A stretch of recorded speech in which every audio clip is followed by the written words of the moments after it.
Live from Fargo and serving you on TV, online, and on the go.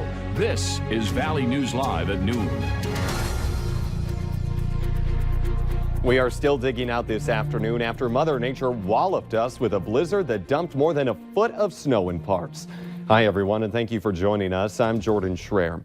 Now, this is a live look right here at 19th Avenue North in Fargo. It's still closed from all the snow and wind. Now, the city of Fargo just minutes ago lifted the no travel advisory for the city, but that doesn't mean it's easy going out there, as you can tell right now. City buses won't start up for about another 15 minutes, and many businesses are closed today. You're urged to move your vehicles off the streets as well so that crews can clean up the roads. And speaking of the roads, let's take a look at the North Dakota DOT map. Now, the solid red line that you see in the lower half means that the road is closed. Purple means they're snow covered, and purple dashes mean scattered snow drifts. As you can see, I-94 is closed from Bismarck to Fargo. I-29 completely opened up in just the past hour. And this is what crews were up against on the interstate. You see a massive drift below an overpass. This is between Mapleton and Castleton on I-94. Highway Patrol says a truck tried to go through this, but it got stuck earlier this morning. And authorities said they have issued at least 10 citations to people who went around roadblocks and onto the interstate. And as they cleared the interstate, side drifts are taller than police SUVs. Take a look. This is also from the North Dakota Highway Patrol. And this is what Central Cass School in Castleton looked like this morning.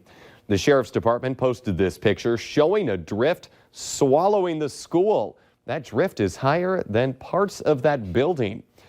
And the heavy snow is already causing some structural concerns in the area. This deck collapsed in the area around 25th Street and 24th Avenue South in Fargo. It might not be a bad idea to rake your roofs and remove snow from your decks, even if you don't plan on using your deck throughout the winter. But taking that live look outside right now, it's luckily that snow has stopped, just kind of overcast out there. But for what happened to us overnight and for what we can expect for the rest of our day, let's head on over now to Storm Team meteorologist Justin Fanfarelli. And thank you, Jordan. Good afternoon, everybody. We are nearing the end of this event. We do have 2-day snow totals across the region, most of us getting moderate to heavy amounts of snow. Here's where we see the most snow across the region, into the mid-20-inch range, into the Ellendale and Lemoore area. Montpelier, Ypsilanti at 21 inches, Judd at 20 inches, and between 15 and 18 inches, Mackinac, Ashley, Laverne, Foreman, and the Edgeley area. Here are some of the major cities around the region. Jamestown picking up 26 inches of snow. Watertown, South Dakota at 17.5 inches. Here in Fargo, 13.5, and the Grand Forks area at 12.9 inches. Detroit Lakes at 12, and between 8 and 11, we got Moorhead, Aberdeen, Bemidji, Fergus Falls, Roseau holding at 7 inches of snow. The good news is the blizzard warnings from Jamestown to Ellendale have expired at noon. Everybody under a winter weather advisory, with the exception of Towner County, that is until 6 p.m. today because of the snow still on the roads. Now, we are having some snow, especially just off to the east of Maddock and Carrington, and another band of snow getting into our eastern county. So Bemidji, some snow showers. Other than that, we are mainly dry, mostly cloudy skies, the story, and there is a chance of some snow showers through the afternoon, but most of us staying dry.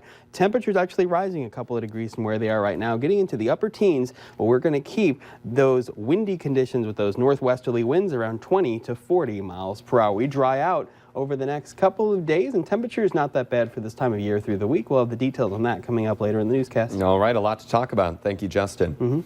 This is what's left today after a massive fire that broke out in the middle of that blizzard we've been talking about.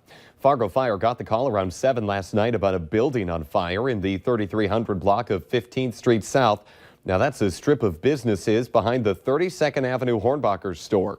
There's no word of any injuries or the cause, but firefighters had their hands full because of that storm. Now, this is video right here of the scene from last night.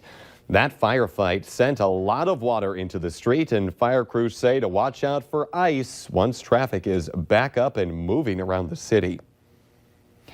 Authorities in Minnesota are investigating the situation surrounding a body found in Meeker County. Officials believe the man was killed elsewhere and his body was dumped along a road in Kingston Township. Now that's just south of St. Cloud. The body was taken to a nearby medical examiner for identification and an autopsy.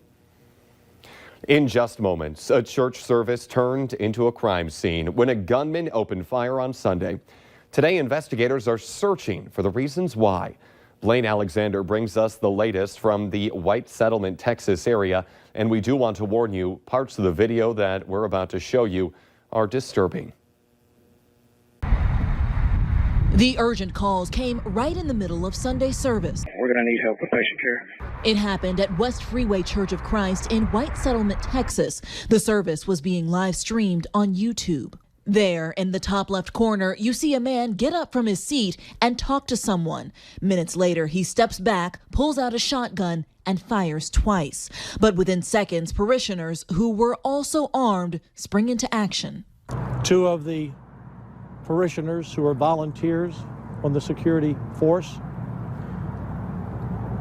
drew their weapons and took out the killer immediately, saving untold number of lives. In the gunman's path, two victims, both rushed to the hospital where they later died.